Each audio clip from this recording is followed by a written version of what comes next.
Hello everybody, welcome to the last episode of the Yao Advice mini-series that I'm doing. So today's episode is going to be on the last 4 edges, which is sort of like the last major step you need to overcome before you get to the 3x3 stage. And I'll be going over a couple things in this video. One is the techniques that I use to solve the last 4 edges. Another one will be the last 2 edge algs that I use. I'll show you guys all the algs I use for that. I'll do one example solve on each cube, 5, 6 and 7, and then I'll also talk about the technique that Jay uses of where he kicks two unsolved edges out into the top layer and solves it from there. I talked about that quite a bit in my Yao versus Yao 5 video, but I just thought I'd show it now sort of in action. So yeah, let's get into the video. Right, so the 3 techniques you're going to use, one's slice flip slice, the other is mu2 m prime mu2, and then the other is cycles. So I'll show you an example of slice flip slice now. So we have this, obviously these 2 edges together now, but they're not sort of oriented correctly, but here's the next one. So what I mean by slice flip slice is you just slice it across, you flip it using that algorithm, and then you bring the layer back, realign the centers, and then that will solve the edge. So that's what I mean by slice flip slice. What I mean by mu2 m prime mu2, so for example, if you have 2 edges here but the midge isn't solved, what you can do is try and find the midge, and if you sort of rotate it like this and you go m prime u2 m u2, it will solve the edge, but it'll also put your cross back together. Okay, so the last one is cycles. So for example, if you are trying to cycle this here, you have this green and orange edge and you have the last piece here, you'll realign it or you'll put them together, but you have no edges in the top layer to sort of replace it with. So what a cycle is you kick one of the unsolved edges in the back out into the top layer like this, and then you would solve your blue and orange edge, and then you would use that unsolved edge you kicked into the top layer to replace it, and then you can realign your centers. So those are the 3 main techniques that you're going to want to use for doing your last 4 edges. So now I'm going to show you some of the last 2 edge algorithms I use. I'm not going to show you all of them, I'm just going to show you the sort of main ones that probably come up the most often. But down in the description I'm going to link a Google spreadsheet that I believe Rob Yao made, where he has every last 2 edge case listed and an algorithm to use it for that case. So that will be down in the description if you want to go check that out. But I'm just going to show you the main algs that I use. So for this case you can see the wings are solved on both edges and the midges just need to be swapped. In this case the colors on the front face match the midge opposite, and for this I don't rotate, I use this algorithm. So a lot of people would rotate for that case, but that's the algorithm that I use right there.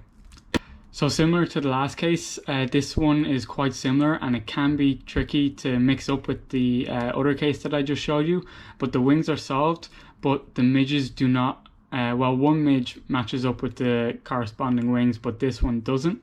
So for this case I do rotate, because I want to keep my cross solved.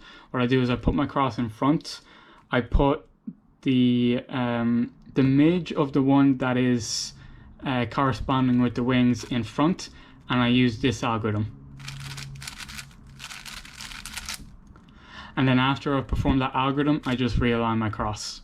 So if I ever come up with just a flip case when this is the only edge that needs to be solved, I just kick it out into the top layer, and this is the algorithm I use. But it's worth noting that I perform that last B2 like this.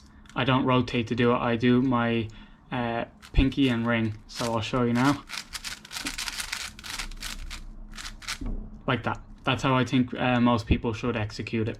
So this is a case you're going to come up against quite a lot as well. So on both sides two of the edges are solved, a midge and a wing and a midge and a wing, and you just need to swap these two wings. I do the same. I put the cross on the front, and then I usually rotate this way and perform this algorithm.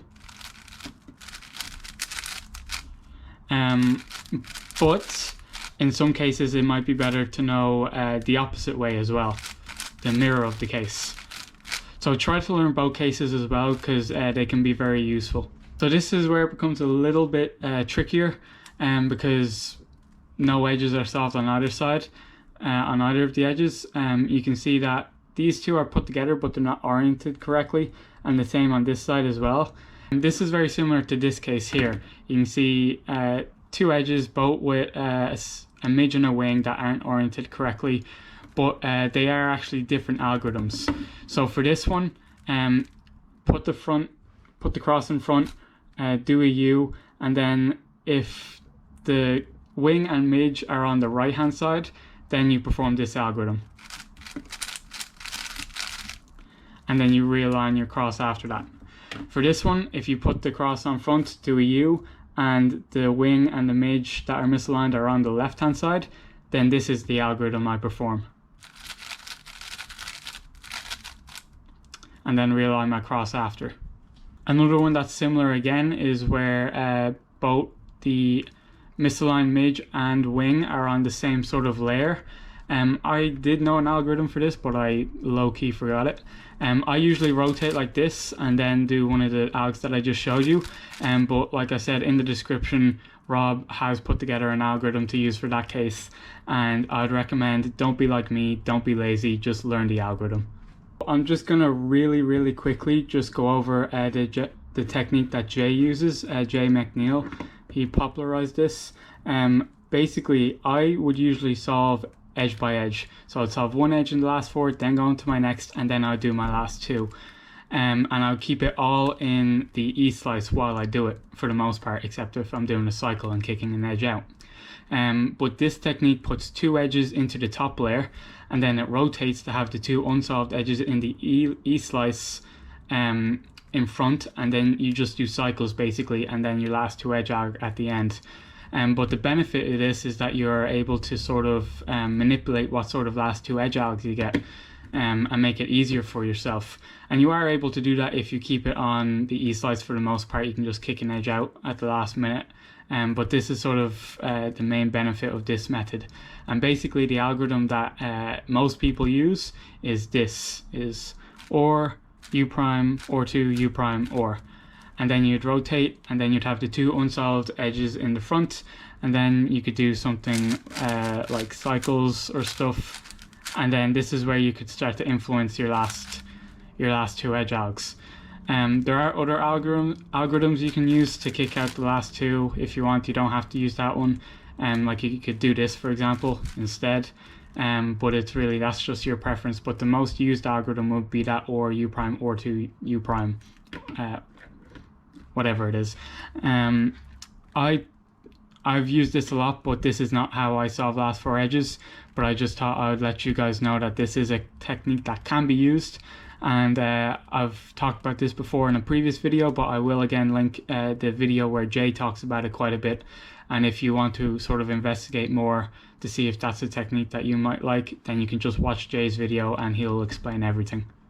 I'm just going to talk about a technique that's used for 6 and 7 last four edges. You wouldn't see this used on 5x5, and you'll see why in a minute. But there's a technique that's used where you basically solve the inner edges first, and then if you solve all of the inner edges, then you can solve the last four edges as if it was a 5x5 instead, which some people may prefer.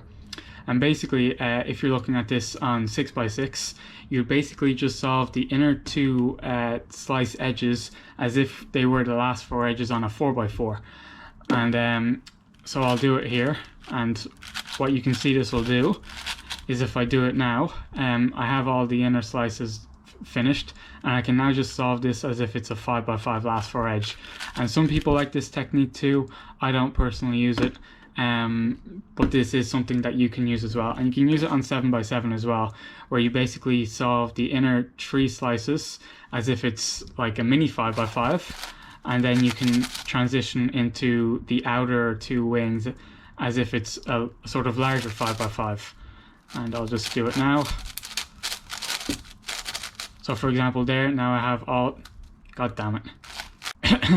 So as you can see, now I have all the inner 3 slices finished, and now I can solve the last 4 edges as if it's sort of a large 5x5. So that's a technique that some people like to use. I don't use it myself too often. I still go old school to edge by edge, but again, that is just to let you know that is a technique that you can use as well. The last order of business is I'm just going to show you an example solve for last 4 edges on each cube, 5x5, 6x6 and 7x7. I'm only going to do one for each one this time, so it should be fairly quick this time. And like I did for the last cross edge video, I'm just going to start the solve from the start, speed it up, and just so I have no control over what last 4 edges I get. And yeah, so let's start 5x5.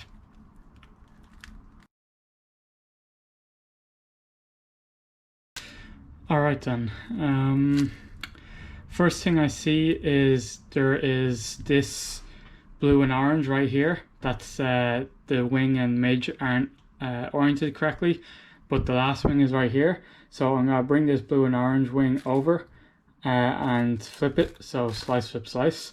But I noticed when I done that, this blue and red also solved this wing and midge. So before I slice back, I'm also going to flip this.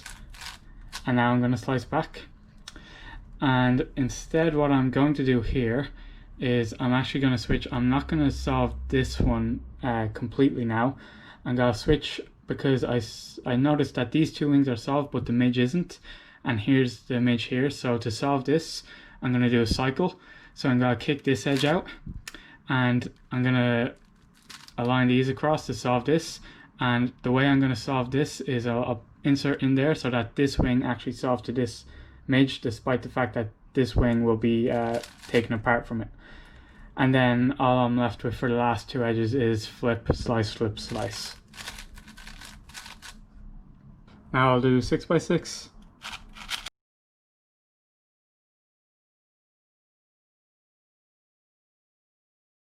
Alright, so the first thing I see here is I have this green and yellow sort of midge here, and the wing are already solved. So I'll try and find the other 2 and form this first edge. I can see the first one is here, and I have a wing. So what I can do is just slice, flip, slice, and that's going to solve this one right here. So now we want to find this last piece, which is right here. So to do this, I'm going to do a cycle. So I'm going to kick one of the edges out, and now I'm just going to sort of cycle it. So put this into that layer now. And what I would actually do here, I have a couple options. What I'm actually going to do is I'm going to cycle it. So I have this blue and orange here, and this blue and orange here. And what I'm going to do is I'm going to kick this edge out. And when I cycle it, then I'll only have a 3 cycle of wings left to do. So if you just watch very carefully, I'll kick this out into the top layer, and then I'll cycle it, making sure I solve this yellow and orange with this pair here. So I'll bring this across, and then I'll insert it. And now you see I only have a 3 cycle of edges left. So I'll put the orange and yellow and the wing right here, and then I'll cycle it like this. Now I'll do 7x7 as well.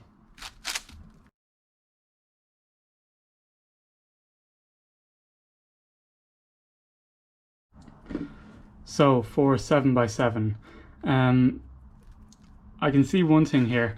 You can see I have this sort of adjacent here with the blue and orange, and what I can do is I can slice over this edge here and do slice, flip, slice. So if I do slice, flip, slice like that with the inner slice, you can see now I've put these 3 together. So I only need to find these 2. One is right here, so I can do slice, flip, slice again, and now I've got 4. And now the last one is right here. So what I would do with this one is I would just rotate and do U2, M prime, U2, M. And now I have my first edge on 7x7 finished. Let's see, okay, here's an interesting one. You can see I have these orange and yellow done here, and also this orange and yellow done here. So what I'm actually going to do is I'm going to slice across 2 layers I'm going to slice across this layer and this layer, and now I'm going to flip it and slice them back. And when I do that, you can see I have these 4 done and I only need this one left, and that one is right here. So to do this, I would just cycle, so kick this edge out into the top layer, and then slice, and then replace it, and then slice back. So we're left with a pretty awkward last 2 edges case, but the way I would solve this is I would flip, slice, flip, slice, and then just do parity on the one edge. So flip, slice, flip, slice, and then I'll kick this out into top layer like this. So I'll just do parity now with the inner slices. And again, I would do the B2 with pinky ring. And that's actually an important point to note. All the last 2 edges cases that you see are Alex in the description. It's important to know them for big cubes as well, for the inner slices, because sometimes you may have your wings solved and it's just the inner slices that you need to solve with parity. But if you just use the parity on both layers, then you're going to mess up your wings as well. So if you know the last 2 edges, Alex, but you're able to execute them using only the inner slices, then that will help you out quite a bit as well. So that is going to be it for this little mini series on Yao. As always, if you have any questions or if you have any specific cases for the last 4 edges or for any step on Yao, just sort of send me a picture of it on Instagram and I will be able to help you out. Just thank you all for watching this series. I'm not sure what I'm going to do next, but that being said, I am going to try and upload a little bit more, so if you have any video suggestions, just put them down in the comments. I've said this, I think, at the start, I'm not going to be doing example solves. I have example parts of the steps that I've covered in this series, so if you want to see example solves, just sort of go towards the end of the video and then you'll see what I would have done in that situation. But I'm not going to be doing example solves for 1 cube all the way through. I already have example solves on 5x5 anyway that I posted a long time ago, so you can still watch that still holds up. So again, thank you for watching this series and I will see you guys in the next video.